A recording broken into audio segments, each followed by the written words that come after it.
notre ami, M. Godin, a ouvert la porte de son cœur au Seigneur il y a tout près de 40 ans, 38 ans. Si ma mémoire est bonne, vous avez exercé le métier de mécanicien.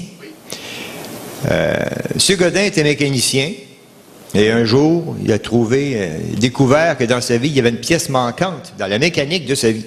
Ça tournait pas rond. Et c'est le Seigneur qui a montré la pièce manquante. Et il le met à bonne place par la grâce de Dieu. Et c'est là que le changement merveilleux s'est produit dans sa vie, comme dans la nôtre. Et c'est ce qu'il va nous raconter ce matin. Un frère originaire de l'Acadie, le Nouveau-Brunswick, Caraquette, ou les environs, depuis plus de 50 ans qu'il a quitté, mais comme on dit des fois, si tu quittes ton pays, le pays ne te quitte pas, nécessairement. Mais quelqu'un qui ne le quittera jamais, c'est le Seigneur, qui a connu il y a maintenant 38 ans. On va y laisser la parole sans tarder. Oui, merci pour notre frère qui m'a présenté. Oui, c'est vrai que je suis acadien. Et j'ai toujours l'habitude de dire devant les gens, vous savez, n'ayez pas peur, je ne viens pas d'une autre planète là, parce que j'ai un accent. Là. Ben, je viens du Nouveau-Brunswick, et je suis content d'être acadien. Je suis surtout content d'être chrétien, né de nouveau. Et c'est un grand privilège pour moi d'être parmi vous ce matin pour donner mon témoignage. Je vais vous dire mon témoignage, je me suis promené à travers le Québec, le Nouveau-Brunswick, Ontario, un peu partout, pour donner mon témoignage. C'est toujours une joie pour moi de donner mon témoignage. Vous dire ce que le Seigneur a fait dans ma vie. Premièrement, vous avez devant vous ici un homme que dès mon enfance, j'ai grandi avec une seule idée en tête, c'est d'aller au ciel. Moi, j'étais tout petit, puis je voulais aller au ciel. Bon. Je me rappelle, j'ai 72 ans, ceux de mon âge se rappellent que les petits catéchistes commençaient sur le couvert avec Satan qui était là avec une grande fourche. Et on avait toujours l'habitude de présenter l'enfer. Je savais qu'il y avait un enfer, je savais qu'il y avait un ciel. Mais une place que je ne voulais pas y aller, c'était être en enfer. J'étais prêt à faire n'importe quoi pour ne pas y aller. Maintenant, j'ai grandi dans une famille qui était extrêmement catholique dans les années 50, les années 40. On sait très bien que tout le monde, le dimanche matin, les maisons étaient tous vides, tout le monde était à l'église. Et puis, j'essayais de faire des œuvres. Vous avez devant vous un homme qui est champion des œuvres. Et j'en ai fait des œuvres. Et avec toujours cette pensée que ça compterait pour Dieu. Donc, quand j'étais très jeune, j'aurais jamais manqué la messe une seule fois. Pour moi, c'était très important. Parce qu'il disait que si tu manquais la messe, ben, c'était pas toujours la bonne chose. Donc, et puis, je me rappelle quand j'étais petit gars, j'étais jeune, on jouait dehors. À ce temps-là, la pire punition que nos parents pouvaient nous dire, c'est « tu n'auras pas joué dehors ». C'était la pire punition qu'on pouvait avoir, ça. Parce que tout était à l'extérieur. On avait des grandes familles, mais les parents étaient tout seuls à la maison. Des familles de 12, de 15, étaient juste là pour coucher, pour manger, pour ça. Tout le monde était dehors. Mais quand il tombait de la pluie et il pleuvait plusieurs jours, il fallait jouer dans la maison. Et là, mes amis, mon jeu, quand je faisais à la maison, soit que je faisais cahuète, je faisais des discours comme cahuète, parce que cahuète n'était pas populaire dans le temps. Pas quand on mis ça ensemble, mais tout comme cahuète. Et puis, au banan, je m'habillais en curé. Je prenais une couverte, là, une petite couverte d'enfant, me mettais ça là, avec une grosse épingle à couche, là. Puis là, je faisais le curé.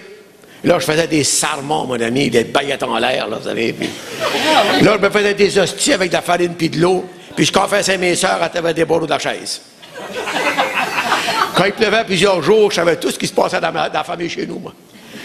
Mes sœurs devaient se confesser 3 puis 4 fois par jour. Ah oui, c'est votre tour. Elle ne voulait plus, là. Alors, je vois au curé, puis là, je faisais des sermons. Et j'ai tout, et puis tout le monde dans ma famille disait, il va faire un prêtre certain, lui, là, parce qu'il y avait rien que son tête. Et puis, en 1953, il est arrivé une catastrophe dans ma vie. J'ai 72 ans, puis je ne l'ai pas encore oublié. C'est que maman est morte. Ma mère est morte à 36 ans.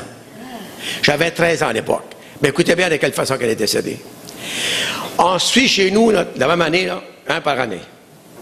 Et le dernier qui est né à 47, mon frère, maman a failli mourir. Elle a failli mourir, là. Le docteur, il a dit, vous ne pouvez pas avoir d'enfant. Elle est à 47, là. Vous ne pouvez pas avoir d'enfant.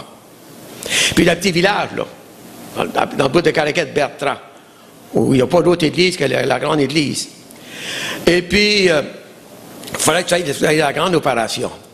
Et quand on parlait de la grande opération, à ce temps-là, ça veut dire qu'elle ne pouvait plus avoir d'enfants. Puis, il n'y avait aucun chirurgien qui opérait une femme pour la grande opération sans la signature du curé. Oh non, ça ne se faisait pas, ça. Il fallait que le curé signe. Parce que si le curé ne signait pas, puis le chirurgien t'opérait, le chirurgien mettait la religion contre lui. Et dans ce temps-là, c'était grave. Donc, il fallait que maman ait une signature du curé, maman et papa. Je me souviens qu'ils ont été voir le curé. Ils ne m'ont pas dit qu'il allait pour ça. Mais je me souviens quand il est arrivé dans la maison, avec le visage long de main, avec les larmes aux yeux, le curé n'a pas voulu. Le curé n'a pas voulu signer. Et maman empêchait la famille pendant 5-6 ans. Et le curé est venu chez nous, puis il a dit, tu vas être enceinte. Oh ben là, tu t'en vas en enfer. Pas compliqué, hein? Tu vas en enfer, si tu vas. Et maman est enceinte, et maman est morte. J'avais 13 ans. Et maman, elle n'a jamais sorti de la maison chez nous. Quand elle sortait, le plus loin qu'elle y allait, c'était sa corde à linge.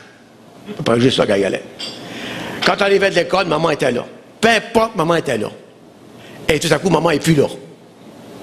Et c'est plus comme aujourd'hui, là. Aujourd'hui, les enfants sont habitués, maman n'est plus là, là. Ils sont dans les garderies, je veux rien contre ça, mais ils sont dans les garderies, ils sont habitués. Mais dans ces années-là, les mamans étaient à la maison. Il y avait 2 robes, puis une au lavage, l'autre l'avait sur le dos, mais ça marchait. Comment ça marchait? Donc, les sorties n'avaient pas. À part qu'à l'église, on n'avait pas de sortie. Tout à coup, maman est partie. Et c'était pour moi, j'étais le plus vieux des garçons. Et là, je ne voulais plus rentrer chez nous maintenant. Je ne voulais plus y aller maintenant. Je ne voulais plus y aller, maman, et puis là, je ne voulais plus y aller, Puis je suis allé chez le voisin. Puis je veux rester ici. J'ai sauté des portes, ta femme était là, t'es ma nouvelle mère. Moi, je voulais une mère, moi, là. Je n'avais plus. Et là, on a eu des lettres du curé, des religieux, disant, votre mère est au ciel, elle est morte de bébé. Et puis là, ben, tout le monde, la famille, va aller au ciel. Dans les années, ça marchait. Là, ça m'a consolé, ça. Ça m'a consolé. Et là, ben, j'ai accepté un petit peu plus la mort de ma mère, parce qu'elle était au ciel. Bon. Et puis, j'ai continué comme ça. Et puis, à un moment donné, la famille chez nous a été éparpillée, suite à ça. Un qui restait chez un, l'autre chez l'autre, mon oncle, un tel, une monte, une telle. Toute la famille était éparpillée. Il était 8 chez nous. Tout éparpillé. Chacun était malheureux. Moi aussi, j'étais malheureux, j'étais mon grand-père. Ma soeur et moi, on a décidé de quitter l'école.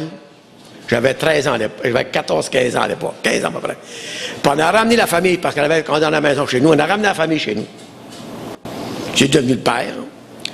Ma soeur est devenue celle qui s'occupait du côté de la femme, et moi, je m'occupais du côté de l'homme. On coupait le bois, puis chauffait le bois, puis enfin, tout ce que vous voudrez. Et ça, c'était trop dur pour moi, ça.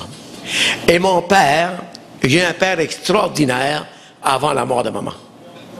Avant que maman meure. Mon père, je vous dis une chose, mon père, il a toujours traité ma mère comme une reine. Mon père, maman, c'était quelque chose. Il m'a toujours dit, bientôt on nous a dit à nos enfants, quand vous allez être mariés, là, prenez bien soin de vos femmes. Puis j'ai mis en pratique ça. Mon père a toujours aimé ma femme. Je sais que mon père aimait ma mère. Je sais que c'est arrivé après la mort de maman. Mon père, après la mort de maman, je ne sais pas pourquoi, mais j'étais le bouc émissaire. Je savais que mon père, il ne m'aimait pas. Je le savais. Ça se voyait. Pas avant la mort de maman, ben après la mort de maman. Et puis, là, ben, il travaillait, lui, en dehors, à peu près 30 000 de chez nous. Et quand il arrivait à la fin de semaine, je m'en toujours la voler. Tout le temps. Je n'ai pas fait assez. J'étais avec un enfant. Je n'ai pas fait assez. Puis mon père m'a toujours dit, toi, Fernand, tu étais un bon rien. Puis toute ta vie, tu seras un bon rien. C'est ça que ça m'a dit dans ma vie, moi, de mon père, après la mort de maman. Jamais avant. La mort, je crois que mon père s'est culpabilisé un peu de la mort de ma mère. En tout cas, je suis devenu le bouc émissaire et tout ça. Bon. Et à l'âge de 17 ans, j'ai fait une crise. Ça fait rassembler la famille, j'ai fait une espèce de dépression. En tout cas, après avoir rassemblé la famille, j'étais mis dehors. Dehors. Les chaises ont sorti par la fenêtre. J'étais en crise, il n'y a plus rien à me calmer. Plus rien, là, j'étais en dos, au bout, je n'étais plus capable. Là. Toute une crise, mes amis. Là, il a appelé le curé, pas la police. Hein. Le curé est venu chez nous. Et quand le curé rentre à la maison, pour moi, le curé était le bon Dieu, ça, là. Je me suis calmé, tout de suite. Je m'étais assis, puis là, j'ai compté au curé ce que je vivais. Il a dit, faut que tu t'en ailles. C'est beau de t'en aller, mais où est-ce qu'on va aller? J'ai 17 ans, je n'ai jamais sorti de la maison chez nous, moi non plus, là. Jamais. Là, je commence à avoir peur. Faut que tu t'en ailles. Tu ne peux plus vivre ici. Puis je dis au curé, est-ce que je vais aller? Après avoir réfléchi, il dit, pourquoi tu ne rentres pas dans l'armée? Dans l'armée, tu seras bien, tu vas avoir chez vous, tu vas te nourrir, tu seras habillé, tout ça. Puis il dit, ils vont s'occuper de toi. Donc, j'ai rentré dans l'armée, en 57. Et j'ai été 3 ans dans l'armée. J'étais le seul militaire qui se mettait à genoux au pied de son lit pour dire son chapelet. À tous les soirs. C'était mon chapelet, ma prière. J'étais catholique pratiquant. Moi, je voulais aller au ciel. C'est tout ce que j'ai. Et quand j'ai pris la famille chez nous, là, j'emmène, mais ça, c'est des œuvres, hein, ça va compter pour le ciel. Ah, écoute bien, j'ai quitté l'école, j'ai occupé de la famille. Moi, j'ai pas eu d'enfant, moi, j'ai pas une vie d'enfant, j'ai pas connu ça. J'étais responsable très jeune. Mais j'étais content de l'être. Parce que j'ai dit, ça, c'est des œuvres. Et ça va compter dans la balance. Mais le problème, c'est que quand je mettais des œuvres de balance, j'en mettais aussi des mauvaises. Il me semble que les mauvaises, tu plaisantes que les bonnes. J'avais toujours cette balance devant moi, tout le temps, toute ma vie, cette balance, parce qu'il y avait cette balance dans notre temps, là. OK? Tes œuvres, là. Et puis, là, dans l'armée, j'ai été 3 ans dans l'armée, j'ai quitté l'armée, j'étais à l'armée avec un nommé Trudel qui était avec moi. Et puis, j'ai sorti, puis là, je me suis revenu avec lui. Il était à Trudel ici? Ah, ben. Il est dans l'armée. Il est dans l'armée en plus. Ah, bon, ben, en tout cas, il y avait un Trudel avec moi dans l'armée. J'ai fait la garde à Stadiel, j'étais à Valcartier.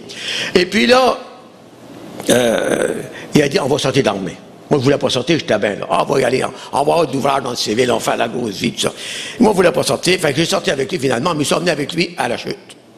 Pas chez nous, ils sont venus au Québec. Je suis au Québec, ils sont venus à la chute. Et là, il y avait une de ses sœurs, lui, qui avait un mari, un alcoolique, un gars très violent. Puis moi, je restais à l'hôtel. Il m'a dit, pourquoi Fernand, il n'aurait pas resté chez ma sœur? Payer une pension, ça va l'aider. Ils sont dans la grosse misère. Je dis, OK, j'étais resté là. Quand je rentrais dans cette maison-là, moi, j'étais témoin le premier soir de la bataille de la cabane. J'étais couché en haut, puis ils ont dit que le mari, la femme par les cheveux, puis violent au bout, quand il manquait de bière, ôtez-vous de là, moi, ça allait mal, à la cabane. Le premier soir, mais ça passait de ça. Bon, je n'ai pas d'un mot. Et j'ai commencé à m'occuper de la famille. J'ai commencé à m'occuper de la famille parce que les enfants vivaient dans la peur, dans la crainte. Et je suis venu, si vous voulez, comme le protecteur. Les enfants ne voulaient pas qu'ils sortent. Ils voulaient pas sortir. Là, ils se mettaient après moi, après mes jambes. Va pas, sors pas. Ils avaient peur de leur père. C'est pas un cadeau d'avoir peur de ton père. Hein? Celui qui devait protéger la famille. Il était très violent. Et puis, une histoire à l'autre, quand j'ai commencé à m'occuper de la famille, j'ai commencé à mettre la nourriture dans le frigidaire, payer ma pension, plus je remplissais le frigidaire. Donc, j'ai devenu, si vous voulez, le protecteur de la famille. Et de fil en aiguille, l'amour est rentré. Entre moi et elle. Et lui, il a parti. Et après qu'il est parti, moi, j'avais 22 ans. Il y avait 7 enfants. Lui, il est parti, il a de la gapote, il n'a jamais revenu. On l'a jamais revu après. Les enfants non plus, personne ne l'a vu. Il a de la gapote et je m'en vais sur les visites. Bon. Et moi, là, j'ai dit, Fernand, maintenant, là, je me suis parlé à moi, là, Fernand, maintenant, ta vie s'arrête là. Et là, tu ne vis plus pour toi maintenant. C'est pour la famille que tu vas vivre. J'ai pris la famille. Puis j'ai pris la famille, les enfants. Moi, j'étais en amour avec les enfants, en partant, qui étaient extrêmement malheureux. 7. Et avec le temps, ben, c'est avec la femme. Après ça, on est resté avec elle. Bon. Et puis, on a vécu. Puis là, moi, j'ai pris la famille. À 22 ans, moi, j'avais une femme, puis 7 enfants. Et là, j'ai dans moi-même, mais j'arrive au ciel, Dieu va t'être impressionné. Il va dire, c'est toi, ça, Fernand. Moi, il y a quelqu'un qui m'a dit, un jour, moi, Fernand, là, je ne sais pas ce que je vais aller. Mais même que tu meurs, j'aimerais ça m'accrocher après tes pieds. Hey, ça m'enfle la tête. Je ne pouvais plus porter de casque, je porter de tuque. Vous savez, ça avait l'expansion, hein? On m'avait gonflé la tête pas mal. Mais j'ai pris une voix de cette famille-là, j'ai travaillé pour cette famille-là. Et puis, en tout cas, en affaire à l'autre, là, je suis devenu mécanicien, puis j'ai rentré dans le garage, je m'en travaillé, puis... J'étais un homme qui aimait bien les femmes, je les aime encore. Je ne dis pas que je les aime pas, je les aime encore. J'ai une femme, et puis 10. Ben, dans ce temps-là, j'en avais plusieurs en même temps. Ben, en tout cas, mais j'avais beaucoup de pornographie dans ma boîte à outils après qu'elle soit. Je disais rien pour ça, moi. Et puis, là, j'étais au garage, je travaillais. Et puis, je faisais beaucoup de temps supplémentaires pour faire vivre la famille. J'avais même le pourboire que je faisais en garage, je l'emmenais à la famille. J'ai rien gardé à moi, rien. Rien, absolument rien. J'ai tout donné. Et puis, au garage, j'étais le gars qui reculait les speedometers, on appelait un domètre, là, ben, je les reculais, moi. J'avais le don de rajeunir les gens. Puis je reculais les speedometers, on appelait ça dans le le speedometer, pour 3 garages. J'étais connu, j'avais vraiment le don là, pour tricher. Je les reculais. Puis il n'y a pas un char qui ne va pas passer des mains, moi. Passez tout là. Le soir, on fait sa cachette, pas personne de tower. Hein, je reculais. Et puis, il y avait nommé Mario Roquebrune, qui était gérant des ventes, puis il a changé de garage un jour. Il a changé de garage. Puis dans le garage de Ford, puis il dit, hey, Fernand, tu vas venir avec moi. J'étais gérant des ventes, puis il voulait absolument jouer avec lui. Moi, je ne voulais pas y aller. Hein. Je suis le genre de gars, moi, quand tu as un job, je l'ai. Puis je ne suis pas le genre de gars de changer de travail, de changer de job. Non, non, j'en avais une, j'étais heureux là. Je ne voulais pas m'en aller. Bon, ici, il m'apprend moi, viens travailler ici, tu vas être bien, tout ça, bon. Ah, dans l'angle, il dit, OK, bon.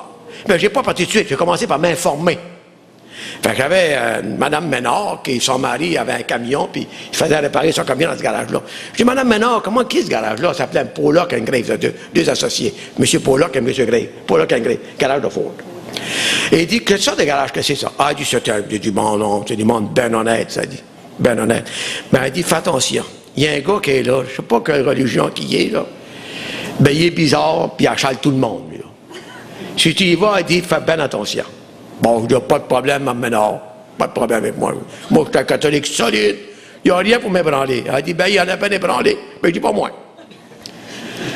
Et là, je vais voir ma belle-mère. Je dis à ma belle-mère, ben, j'ai dit, là, je pourrais demander d'aller travailler dans le garage, connaissez-vous ça? Elle dit, oui, c'était vrai. Elle dit, je connais ça, c'est des Anglais. Elle dit, du bon moment. Fais attention, hein.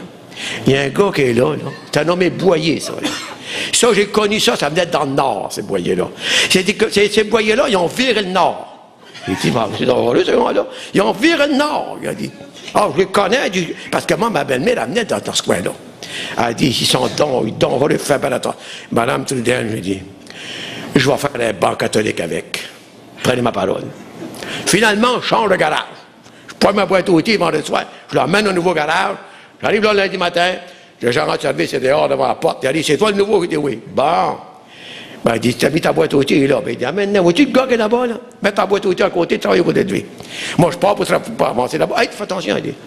Fais attention, il dit. T'es mieux de le mettre à sa place tout de suite. Il va t'achaler avec sa religion, il dit. Mets-le à sa place tout de suite. Tu ne mets pas à sa place tout de suite, t'es fini. T'es pas fait, t'es fait alors, c'est dit. Mets-le à sa place tout de suite. Et là, ça m'a comme choqué, moi, ça. Parce que ça fait la troisième personne qui m'a fait ça contre ce gars-là. Je dis, oh, gens de sa vie, il n'y a pas de voleur ici, tu dis.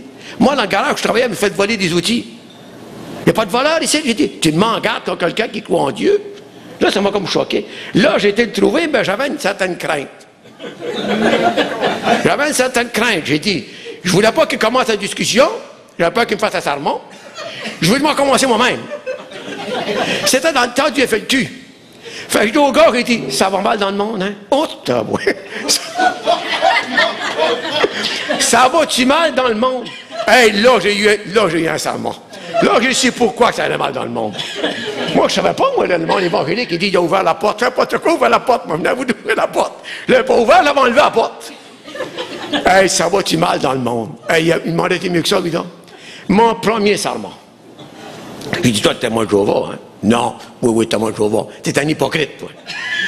T'es un hypocrite. On m'a mis en garde contre toi. T'es un hypocrite. Tu ne veux pas le dire, avec témoin. Non, je ne suis pas témoin de Jéhovah. Qu'est-ce que c'est d'abord? Moi, je suis chrétien. Moi aussi, je suis chrétien. Ah oui? Bon, ben, comme ça, on va avoir du bon temps ensemble. Mais lui était chrétien, mais il n'y avait rien que Jésus avec lui. Il n'y avait rien que toi. Il n'y avait rien que Jésus. Moi, j'avais plus que lui.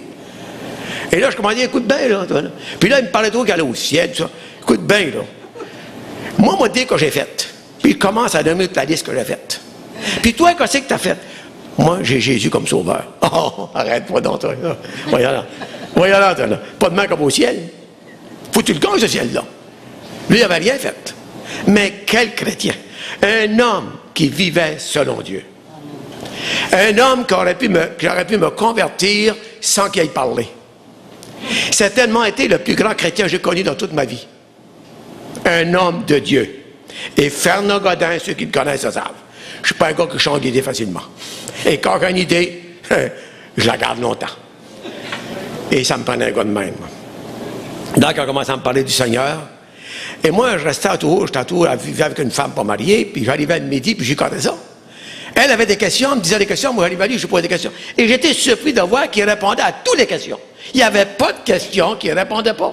Et moi, dans ma religion, il y avait beaucoup de mystères. Il y avait beaucoup de mystères. Il n'y avait plus de mystère. Et là, moi, j'arrivais en état, puis j'allais dire, ça se peut-tu? Il était répondu, oui. Puis c'était vrai. Puis là, il y a une autre question, et finalement, mon vieux, là, Et moi, ça a commencé à travailler en moi, là. Mais moi, je ne voulais pas me convertir. Je m'étais tellement vanté que j'abandonnais pas ma religion, que je ne voulais pas lâcher. J'étais orgueilleux. Dieu réussit sur les orgueilleux, puis c'est vrai. Moi, c'est bon. Et je ne voulais pas. Bon. Et là, il me parle du Seigneur, il me parle du Seigneur. J'aimais ça entendre parler du Seigneur. Mais par contre, quand je regardais qu'il n'y avait que... Hey, moi, j'ai Marie, j'ai Sainte-Anne, j'ai le pape, j'ai ici. J'ai fait toute la liste que j'avais. Lui, il n'y avait rien de ça. Je ne comprenais pas comment se fait qu'il fallait au ciel uniquement avec Jésus. Moi aussi, quoi, Jésus est mort à la croix. Oui, mais ça prend plus que ça. Non, Fernand, juste ça. Bon. Une affaire à l'autre, mes amis. Je m'abonne aux sélections de Religieuse. Vous connaissez ça? Et j'ai lu un article dans les sélections de Religieuse que j'ai été regretté d'avoir lu. C'était les symptômes d'une maladie de cœur. Il disait dans les sélections, il a une témoignage à ce moment-là. Là. Les symptômes d'une maladie de cœur. Il a dit beaucoup de monde meurt du cœur sans le savoir. Ils ne connaissent pas les symptômes. Ils pensent qu'il faut une indigestion. Si on connaîtrait les symptômes du cœur, on pourrait se faire soigner. Donc, beaucoup mourraient du cœur. Puis on dit, à part ça, ils meurent dans leur sommeil. Bon, moi, je dis ça. Moi. Je me couche le soir, j'ai tous les symptômes. J'ai tous les symptômes. Mal dans le bras. J'ai tous les symptômes. J'ai dit, moi mourir. Il disait, moi mourir, j'avais 30 ans, moi mourir. Et là, puis là, il ne faut pas que je dorme, parce qu'ils dans la sélection d'Algis, ils sont morts dans leur sommeil, il ne faut pas que je dorme. Et là, j'ai commencé à là, je ne voulais plus dormir. Là, j'étais couché les 2 yeux grands ouverts comme ça, puis là, je disais, moi mourir, ça n'a pas de bon sens, moi mourir. Et là, je n'étais pas sûr d'aller au ciel, mais là, j'étais sûr que j'y allais plus. Là, j'étais pris avec ça. J'ai dit, j'aurais jamais dû écouter ce gars-là, j'aurais jamais dû dire ça. Et là, puis le matin, quand le soleil se levait le matin, là, le mal partait. Il n'y avait plus. Là, je venais à dormir 2-3 heures, je me levais, puis là, je travaillais. Puis là, il disait, les symptômes, c'est quand tu travaillais les bras en l'air. Moi, je travaillais les bras en l'air au garage. Je cherchais tous les jobs, les bras en l'air. Je cherchais tous les jobs qui changeaient mon fleur sur un lift. Je cherchais tous les jobs, puis je disais, pourtant, j'ai pas mal. Pourtant, j'ai pas mal. Puis là, il disait, tu te fais une idée. Là, je me suis convaincu que je me faisais une idée. Toute la journée, j'étais sûr que j'étais correct. Quand le soir arrivait, le mal revenait. Quand j'étais couché. Et la peur venait. J'avais peur de mourir, je ne savais pas comment. Et chaque matin, quand le soleil se levait, il y a un mot que je ne voulais pas entendre, c'était un mot mort. Je retournais travailler. Puis moi, Anita, qui était à côté de moi, c'est jamais passé ça, mais un homme ne se vante pas quand il a peur. Et puis, on avait un lot, j'allais travailler. Toute la journée, j'étais convaincu que j'étais correct. Puis le soir, le mal. Ça a duré 2 mois. Là, on va dire que j'ai tellement maigri qu'il restait juste une moustache.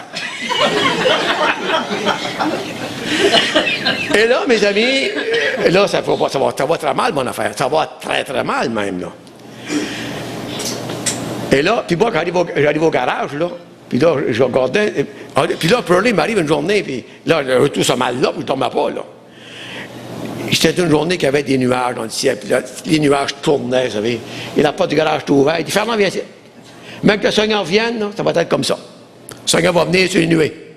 Comment il va te venir? Oui, il va venir. Comme des frères, il va venir chercher les croyants. Si tu n'es pas chrétien, tu vas rester ici. Ah ben là. Hey, j'avais peur de mourir. Maintenant, j'ai peur que le Seigneur vienne. Il n'y avait rien dans mon affaire qui marchait. Rien. Quand vous dites absolument rien, j'aurais jamais dû connaître ce gars-là. Le Seigneur va venir. Ouais. Puis il va prendre les siens. Moi, il dit, ils vont partir. Tu vas arriver ce matin, Fernand, je ne serai plus ici. Tu vas être au ciel avec le Seigneur. Tu ne seras plus ici. Non. Et le matin, moi, je rentrais dans la cour comme ça. Quand son char était là. Quand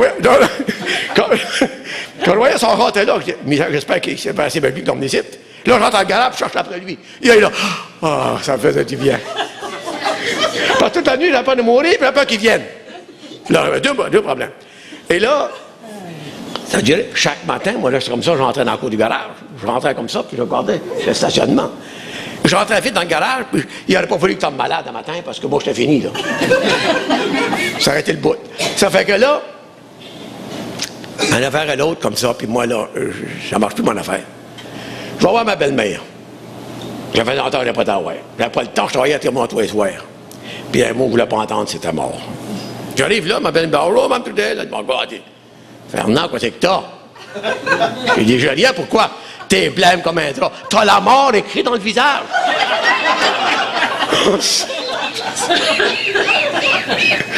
Quand vous dites que Dieu résiste aux orgueilleux, là, laissez-moi vous dire qu'il résiste. Je ne voulais pas lâcher mon bout, parce que avec ce gars, il n'a pas lancé. T'as la mort écrit dans le visage. C'était une affaire que je voulais entendre, ça, là, moi, là. Ça m'aurait dit, Fernand, t'as donc l'air en forme. Ça m'aurait soulagé. Mais elle dit, vous trouvez que je suis blême? Ben, je comprends, t'es blême comme un drap. T'as la mort écrit dans le visage. Et j'ai sorti de là vite fait, hein.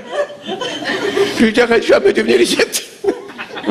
On va chez nous, tranquillement. Par rapport de chez nous, je me suis promené en auto. Là, on est rentré chez nous. Anita était là, elle dit, t'es allé de chez maman? J'ai dit, oui. Elle dit, elle trouvait que t'étais pas mal magané. Elle dit, c'est vrai que t'es malade? Et là, j'ai dit pour la première fois, oui. Qu'est-ce que t'as? Ben, je suis pas pour mourir. Comment ça? J'ai le cœur malade, j'ai fini. J'ai tous les symptômes du mal de cœur, maladie de cœur. Ben, il faut voir le médecin. Ben oui, le médecin. Elle appelle le médecin pour un rendez-vous. Le médecin, il passe un examen. Moi, je vais à l'hôpital, passe un examen. Commence à me checker la prostate. Pas là que j'ai mal, c'est le cœur. Tout allait mal. Il commence par l'autre bout. Non, c'est mon cœur. Le restant, c'est correct. Là. Le restant. Check mon cœur. Non, il doit faire un examen total. Il fait un examen total. Il dit, tu as de quoi t'appelleras? Non, tu vas m'appeler. Ah non, tu vas m'appeler. Je veux que tu m'appelles. Au bout de 2 mois, il m'appelle. T'es bon, tu pour vivre jusqu'à 100 ans. Ah oui? Ah bon, c'est le fun, ça. Merci beaucoup, puis j'étais bien content, je suis là. Là, mon vieux me sentait en forme, puis fini le mal, me couchais le soir, plus de mal. Le matin, plus de mal, tout allait bien, jusqu'à ce que...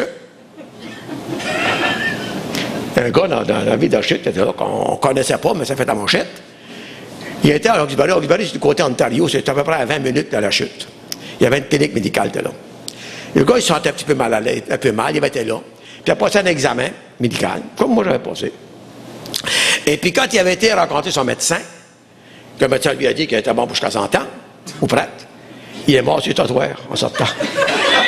Et ça fait la manchette. Ça fait la manchette dans le journal. En peux-tu faire confiance au médecin?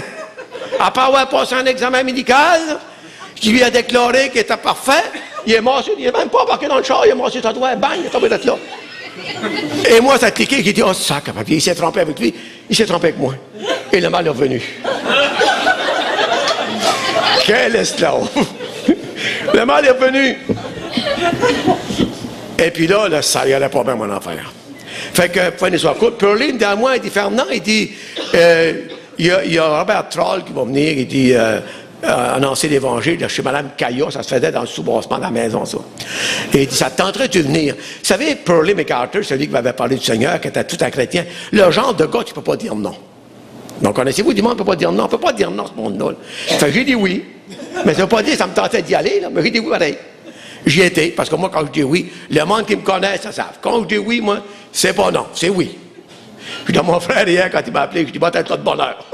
C'est à 8h30 le matin. Donc, je dis, bon, moi, quand je dis oui, c'est oui. Si je ne suis pas là, priez pour moi, parce que le gars va malade. Je n'ai jamais manqué un rendez-vous. Fait que là, j'arrive là, moi. J'attends l'évangile, puis il a nommé Raymond Dubois, qui est à côté de moi, il me prête sa Bible. Moi, j'avais jamais touché de ma vie, c'est une Bible. Je mets ça sur mes genoux. Puis là, il disait, un Corinthien, lui, il feuilletait. Jean, il feuilletait. Quand il était beau, il feuilletait. Et j'ai dit, il connaît sa Bible, le gars-là. Hey, il a dit, vite fait, mon vieux, puis on verra. Ben, moi, je gardais la porte. Juste la porte que je gardais. J'ai dit, si il peut finir, c'est là que je vais sortir. Puis ça va sortir vite. Quand il est fini, hein, moi, il dit, on mène, puis je suis sorti. Non, qui me dit de sauver, il dit, non, la porte. Et là, il dit, Pearlie, il me dit à moi, il dit, il va venir dans 2 semaines, va-tu venir? J'ai dit oui, non, ici. Oui, puis non même, si tu peux me trouver. Parce que mon mari ne peut pas être chez nous. Comme ça, tu ne me pogneras pas. Et à la maison, ma femme m'a dit, c'était pas ma femme encore, elle dit, tu vas te faire prendre, toi, là, elle dit, Fernand. Tu vas te faire prendre. Non, je lui ai dit, non, je ne me fais pas prendre. J'ai dit, il va m'appeler dans 2 semaines, non? Je ne sais pas si. C'est pas simple, je ne sais pas si. Mais on oublie. En étant en train de souper à la table, le téléphone sonne, ma femme, oui, il est titre, oui. Fernand, c'est pour toi. Puis moi, j'avais le don d'être monteur. Puis là, c'était trop vite dans l'affaire. À l'autre, quand Pearlie, il dit, oh boy. Oui, Pearlie. Viens-tu asseoir? Je me cherchais à te montrer. Là, puis comme je n'ai pas pu en trouver, j'ai dit oui. J'ai dit oui. Ouais, ma femme m'a dit, là, tu vas faire prendre. Là, elle n'était pas de bonne humeur. Tu m'avais dit que tu n'irais pas, puis là, tu y vas. Je te dis, là, je vais pour la dernière fois. C'est fini, m'entends-tu? C'est fini, je vais le mettre à sa place. Il est bien gentil, là, mais là, c'est fini, c'est le bout, là. Bon, je pars, bien décidé. Je Voilà. Ce soir-là, je me suis converti. Ce soir-là. Je pensais que le monsieur qui parlait, c'est M. Davy. Vous connaissez M. Davy? Quand il chantait, hein? Bon. Et puis, je ne sais pas comment faire que ce verset-là. Matthieu 11, 28. Venez à moi, vous tous qui êtes fatigués et déchargés. Il y avait un gars plus fatigué que moi. J'étais au bout de mon rouleau, je n'étais plus capable. J'étais complètement brûlé au bout, je n'étais plus capable. Puis avant ça, il avait dit, c'est par la grâce que vous êtes sauvés par la moyen de la foi, cela ne vient pas de vous, ce n'est point par les œuvres. C'est point par les œuvres, afin que personne ne se glorifie. Et ensuite, il arrive avec 11, 28. Venez à moi, vous tous qui êtes fatigués et déchargés, et il vous donne du repos. Et je vous dis une chose, mes amis, là, ça m'a frappé comme un coup de masse dans le front. Et je me rappelle la prière que j'ai faite, et premièrement, il y a une grosse lame qui est partie, qui est tombée dans la Bible du gars à côté. Ça fait une petite boule qui est sortie, vous savez, là. Et j'ai pleuré. Ce soir-là, j'ai dit, Seigneur, je suis perdu. Je suis pécheur. Et ce soir, j'ai compris que tu es mort pour moi à la croix. Seigneur, je veux te recevoir comme mon sauveur. Puis à partir d'aujourd'hui, je veux que tu sois mon Seigneur. Un petit peu comme ça, en fait. Pas magique. Et j'ai senti une paix. Une paix comme jamais j'ai senti. Et je me suis senti tellement léger que je pensais que le Seigneur était venu chercher son Église. Je faisais partie de l'Église. J'ai sorti de cette maison-là, je vous dis une chose. Le gars qui est rentré dans la maison n'est pas le même qui est sorti. C'est pas le même qui est sorti. Puis ça n'a jamais été le même. J'ai sorti de cette maison-là, ma femme m'avait dit avant, mais que tu reviennes, tu passais par Stéphane, que j'avais un garçon avec elle. Ça s'appelait Stéphane, mon fils à moi. Elle dit, je dis, OK, bon, moi je sors de là. Hey, j'ai sorti de cette maison-là. Je chantais. Puis je chante mal. Ça vous donne une idée, quand je chante dans ma douche, l'eau elle vient froide. Ça vous donne une idée à peu près. Je ne chante pas comme notre frère chante, moi. C'est pas vrai, ça. Dieu ne m'a pas donné ce don-là. Bon, si vous ne voulez pas partir, moi chanter, je vois que ça s'école vite. Et puis, je chantais, et ma grande surprise, c'est que j'ai composé en même temps. J'avais tellement de joie dans mon cœur, il fallait que ça sorte. Je louais Dieu. Je remerciais Dieu. Je lui rendais grâce dans des mots que je ne sais pas où je les prenais. Mais j'étais tellement heureux que j'ai ramassé mon fils, il embarque dans l'auto. Stéphane, connais-tu Jésus-Christ? Il a dit non. Comment ça se fait que tu ne connais pas? Tu m'en as jamais parlé. Ben, tu vas en entendre parler, mon gars. J'arrive chez nous. Je te supposé, moi, là. Je te supposé, c'est fini. J'avais d'abord la dernière fois que j'y vais. Puis il va mettre à sa place. J'arrive à la maison, on vient. Les enfants étaient couchés. Je réveille ta gang. Toute la gang était dans ma poêle. Levez-vous, je vais vous parler. Je te rassemble la famille. Je parle que je t'ai sauvé, puis que le Seigneur m'avait... Puis les enfants avaient des grands yeux, moi. Puis là, Jésus-Christ m'avait pardonné, puis là, ils ont dit, mais qu'est-ce qui est arrivé à mon père? Je ne sais pas, il n'était pas de même quand il est parti. Il est venu de même depuis qu'il est revenu. Il n'était pas de même quand il est parti, depuis qu'il est venu qu'il est de même. Il ne comprenait pas ce qui passait. Et moi, je lui ai témoigné que Jésus-Christ était mon sauveur, il était mon Seigneur, et puis là, il n'y avait plus rien pour m'arrêter. J'arrive au garage le matin, les deux bras en l'air, on rentre dans la porte, puis là, je règle à tout le monde. Jésus-Christ, c'est mon sauveur. Puis là, je crie à sa plein poumon. Il y a un autre fou qui arrive. Pas sûr, il n'y en avait pas un, on en a deux maintenant. Et là, j'arrivais à ma boîte à outils, mes amis, là. J'avais un tiroir consacré à la pornographie, ça me gêne de le dire, mais c'était ça mon témoignage, c'est ça. Je rouvre le tiroir, puis je suis dans mon coffre. Je me suis converti hier soir. Puis un matin, c'est toi qui se convertis. J'avais jamais ça converti, ben moi, il s'est converti. J'ai sorti que j'avais là, puis tout le monde voulait avoir mes livres. Non, vous les avez pas déchirés, puis dans la poubelle. Puis j'ai mis là une Bible, un Nouveau Testament. J'ai mis des traités. Puis au-dessus de mon établi, j'ai mis un cadre que les frères m'avaient donné. Étant justifiés par la foi, nous avons la paix avec Dieu que par Jésus-Christ. Et j'ai accroché ce cadre-là sur ce mur-là. Et chacun qui rentre en garage, j'ai monté le cadre. Et là, la joie débordait jusqu'au jour que j'ai dit, la femme que tu as au coin de moi, c'est pas ma femme. Et là, j'ai perdu ma joie. Et là, je me suis fait un plan. J'ai pas d'aide. Tu n'as pas converti encore. J'ai dit, ce que je vais faire, moi, je ne reculais plus, là. J'ai appris, moi, je ne reculais plus, là. Ce que je vais faire, j'ai dit, je vais partir en secret. En cachette, personne ne va voir. Puis je vais aller travailler bien loin. Puis ils vont me louer une petite chambre dans le fin fond d'un sous-sol. Ils vont travailler encore plus fort. Ils vont envoyer tout l'argent à la famille. Ils vont continuer de prendre poids de la famille. Puis je vais partir. Ça fait que mon plan était fait. J'étais sur le point de partir, moi, là. Je compte ça pour hurler.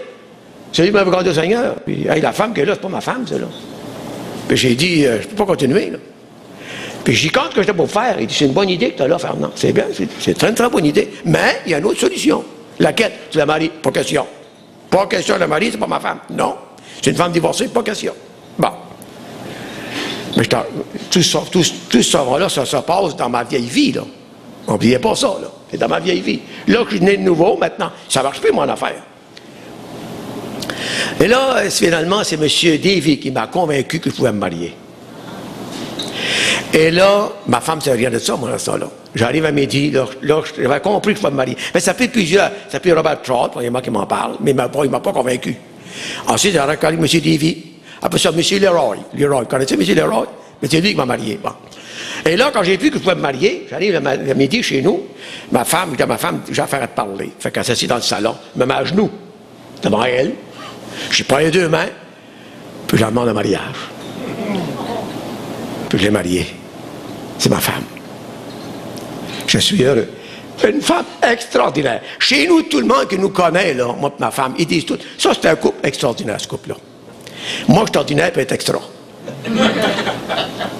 Ça fait un couple extraordinaire. Ma femme et moi. J'aurais pas eu la femme que j'ai là, j'aurais jamais pu servir le Seigneur. Puis j'avais qu'une seule idée en tête, c'était de servir le Seigneur. Je me rappelle dans le fond de mon garage, je disais, Seigneur, je voudrais tant te servir, Seigneur. Je voudrais tant te servir, Seigneur. Je voudrais tant. Mais tu sais, c'est impossible, hein? Pas d'école assez longtemps. J'ai une grosse famille. Je sais que c'est pas possible, Seigneur, mais j'aimerais quand même le faire. C'est arrivé. Il est arrivé un accident en 78, un accident automobile. J'ai perdu mon métier. Et l'assurance automobile m'a payé pour servir le Seigneur. Je suis pasteur depuis 27 ans, aidé à Tursault, payé par l'assurance automobile. C'est ça le Dieu qu'on a. Un Dieu de miracles, un Dieu de l'impossible. Vous connaissez ça, vous, quelqu'un qui sert le Seigneur et est payé par le gouvernement? Moi, j'en suis un. C'est ça que le Seigneur a fait dans ma vie. 38 ans de vie chrétienne, puis 38 ans au service de mon maître. Jamais que je pourrais remettre un centième ce qu'il fait pour moi. Il m'a sauvé. Puis venir ici ce matin, c'est pas un travail pour moi. C'est une joie de vous partager. Vous avez ri à moi? Ben moi, j'ai pas toujours ri dans cette période-là. Ça faisait mal. Ben, le Seigneur, il a résisté aux orgueilleux. Le Seigneur m'a mis à genoux. Puis je me suis converti. Je sais maintenant que je vais aller au ciel. Et c'est ma joie de le dire à tout le monde. J'arrive de Nouveau-Brunswick, là. Je suis content d'être Acadien. Puis j'ai trouvé au Nouveau-Brunswick que les gens sont contents d'être Acadiens. Tout le monde connaît l'histoire acadienne là-bas. Est-ce que vous connaissez votre histoire? On a une histoire, nous aussi. On est le peuple de Dieu. On est les enfants de Dieu. On ne sera jamais plus que quand vous serez là. Voilà ce que le Seigneur a fait dans ma vie. Fernand Godin, un pécheur qui voulait être sauvé par ses œuvres. Mais c'est pas facile de jeter tes œuvres. J'ai compris l'apôtre Paul quand il dit « Je regarde comme du fumier ». J'ai dû moi aussi le faire. Je rends grâce à Dieu que ce n'est pas par mes œuvres que je t'ai sauvé. Mais Christ avait fait son œuvre à la fois pour moi. Je vais vous dire, frères et sœurs, quand je suis sauvé, je me suis repenti de mes péchés, j'ai fait de Jésus-Christ mon sauveur, et je suis content de le servir. Et servir Dieu, mes amis, c'est une grâce que Dieu te fait. On ne mérite pas. Il y en a qui disent, vous savez, on fait une vie, puis peu importe la vie qu'on va faire, on est pardonné. Pas vrai ça. On est pardonné, on est le peuple de Dieu, puis on doit refléter Christ dans nos vies. C'est ça qu'on doit être. Ça, c'était mon témoignage. C'était une grande joie de vous partager mon témoignage que le Seigneur a fait dans ma vie. Et puis, le jour où vous entendez parler, parce que tous mes amis, hein, un jour, ma photo apparaît dans le journal. Fernand Godin. 1940, je ne sais pas, 2000 cucs, là. Je serais mort. Ne le croyez pas. Je leur dis, croyez pas ça. Je serai vivant plus que jamais. Parce qu'il n'y a pas de mort pour celui qui est sauvé. Que le Seigneur vous bénisse. C'était un grand privilège d'être avec vous ce matin. Merci. C'est rafraîchissant. Ça fait du bien, une fois de plus, d'entendre ce que Dieu fait, ce que Dieu continue de faire dans des vies. Il n'y a pas de cœur trop dur, hein? Il n'y a pas de cœur trop dur. La parole de Dieu nous dit, Jérémie nous dira, « Ma parole n'est-elle pas comme un marteau qui brise le roc? » Elle a brisé le roc du cœur de notre frère Fernand, elle a brisé le roc de mon cœur et la plupart d'entre nous, sinon tous. Donc, on a un grand Dieu.